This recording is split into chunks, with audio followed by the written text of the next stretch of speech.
Awal puasa apakah Rabu atau Kamis akan segera ditentukan dalam sidang isbat di Kementerian Agama Selasa malam besok. Sidang isbat akan diikuti pimpinan Komisi 8 DPR RI, MUI, Ormas Islam, pakar falak, perwakilan negara sahabat dan perwakilan BMKG, BRIN, dan planetarium. Sebelum sidang isbat digelar, Kementerian Agama melaksanakan pemantauan hilal atau Rukyatul Hilal awal Ramadan di 96 lokasi di seluruh Indonesia. Sebelumnya, Ormas Muhammadiyah telah menentukan awal puasa pada Rabu 18 Februari 2026. Hal itu berdasarkan perhitungan astronomis Majelis Tarjih dan Tajdid dan analisa posisi bulan secara global. Sementara itu, Wakil Ketua MUI Muhammad Khalil Nafis menyebut adanya potensi perbedaan dalam menetapkan awal Ramadan tahun ini. MUI mengimbau potensi perbedaan yang ada jangan sampai mengganggu ukhuwah dan kekhusyukan masyarakat dalam menjalankan ibadah puasa. Jadi insya Allah akan terjadi perbedaan awal Ramadan pada 2026 ini. Mungkin ada yang memulai tanggal 18, mungkin ada yang mulai tanggal 19. Kita jadikan ini perbedaan sebagai hikmah untuk menggali ilmu masing-masing metode yang digunakan. Hasil sidang isbat penentuan awal Ramadan akan diumumkan besok malam. Tim Liputan iNews melaporkan. Kembali di Sindo Today, pemirsa, sebuah bus Transjakarta mengeluarkan asap hingga membuat penumpang panik. Ya, asap tersebut muncul saat bus memasuki halte.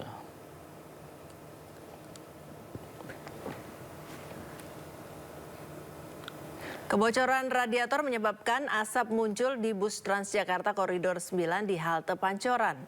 Transjakarta meminta maaf atas gangguan teknis dan melakukan evakuasi penumpang ke halte serta pemberhentian sementara operasi armada untuk inspeksi menyeluruh. Transjakarta akan melakukan investigasi internal dan pemeriksaan terhadap 59 unit bus gandeng untuk memastikan standar kelaikan jalan terpenuhi.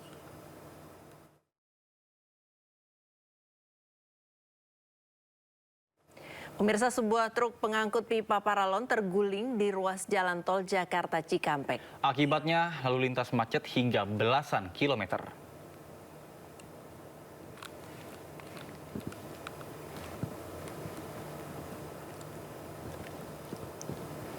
Kecelakaan tunggal itu terjadi di ruas tol Jakarta Cikampek kilometer 51. Truk yang melaju dari arah Jakarta terguling dan mengakibatkan pipa paralon berserakan di ruas jalan tol. Akibat kecelakaan ini, arus lalu lintas mengalami kemacetan panjang hingga belasan kilometer. Petugas Satlantas Polres Karawang segera mengevakuasi kendaraan. Tidak ada korban jiwa akibat kecelakaan ini, namun sopir truk mendapat perawatan intensif di rumah sakit.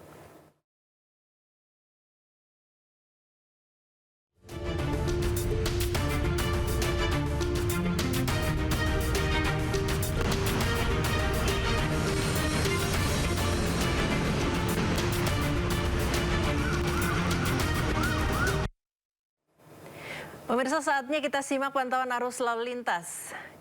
Kami sudah terhubung dengan Bribtu Eklesia dari NTMC Polri yang kini berada di kawasan Glodok, Pancoran, Jakarta Barat. Baik, bagaimana pantauan lalu lintas dari tempat Anda melaporkan? Silakan. Baik, terima kasih Nata dan Friska. Selamat pagi pemirsa, bersama kami dari NTMC Korlantas Polri akan menginformasikan situasi arus lalu lintas langsung dari kawasan Glodok Pancoran, Jakarta Barat. Dapat kita lihat bersama situasi arus lalu lintas di libur Tahun Baru Imlek pada pagi hari ini. Tampak cukup kondusif lancar dari berbagai arahnya, yakni dari arah Semanggi ataupun Harmoni yang akan menuju ke arah Kota Tua pada pagi hari ini tampak cukup kondusif lancar. Terjadi sedikit penyempitan jalur di kawasan ini dikarenakan adanya proyek pembangunan MRT Jakarta. Untuk itu kami menghimbau kepada seluruh pengendara pastikan selalu berhati-hati dan menjaga batas maksimal kecepatan kendaraan Anda. Dan untuk situasi arus lalu lintas selanjutnya dari arah Harmoni yang akan menuju ke arah Pasar Baru juga tampak cukup kondusif lancar dengan kecepatan kendaraan yang dapat ditempuh berkisar 40 sampai dengan 50 km per jam. Kami menghimbau kepada seluruh pengendara untuk selalu mematuhi rambu lalu lintas serta marka jalan yang berlaku. Dan di kawasan ini terdapat jalur busway. Kami menghimbau untuk tidak menggunakan lajur busway sebagai lajur kendaraan Anda karena dapat membahayakan keselamatan diri Anda. Dan di kawasan Glodok ini juga biasanya dikenal dengan kawasan Chinatown yang menjadi tempat wisata kuliner dan juga perbelanjaan. Untuk itu kami menghimbau kepada seluruh pengendara pastikan selalu berhati-hati dan mengantisipasi banyaknya kendaraan yang akan keluar masuk tempat perbelanjaan di kawasan ini.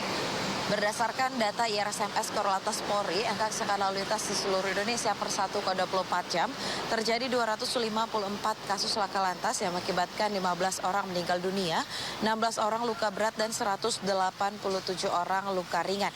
Dari kasus laka lantas tersebut, 48% terjadi karena kecerobohan pengemudi. Untuk itu kami menghimbau kepada seluruh pengendara tetap patuhi rambu lalu lintas serta marka jalan yang berlaku dan mengikuti arahan dan petunjuk petugas kami di lapangan. Saya Bribtu Eklesia dan tim NTMC yang bertugas mengucapkan selamat Tahun Baru Imlek 2026. Selamat beraktivitas, hati-hati di jalan, dan salam presisi. Kembali kepada Nata dan juga Friska, silakan.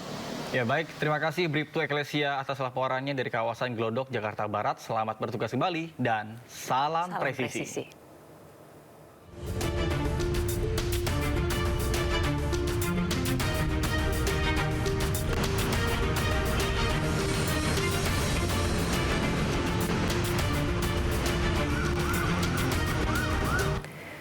Informasi seputar Imlek, pemirsa, memasuki hari ketiga libur panjang Tahun Baru Imlek. Ribuan wisatawan dari berbagai daerah memadati kawasan Jalan Asia Afrika dan Jalan Braga, Kota Bandung.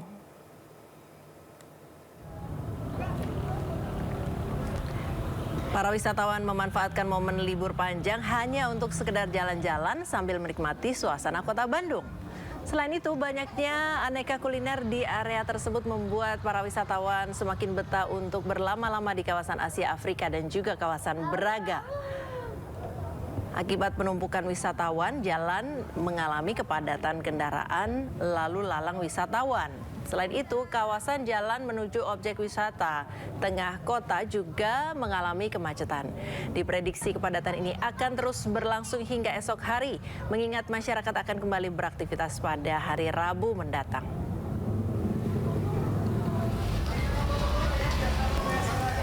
Sementara itu di kawasan Malioboro, Yogyakarta mengalami peningkatan di masa libur panjang perayaan Hari Imlek. Jalan kawasan Malioboro, Yogyakarta dipadati kendaraan pribadi maupun angkutan umum. Wisatawan juga terlihat menikmati suasana kota Jogja dengan duduk santai ataupun berjalan santai.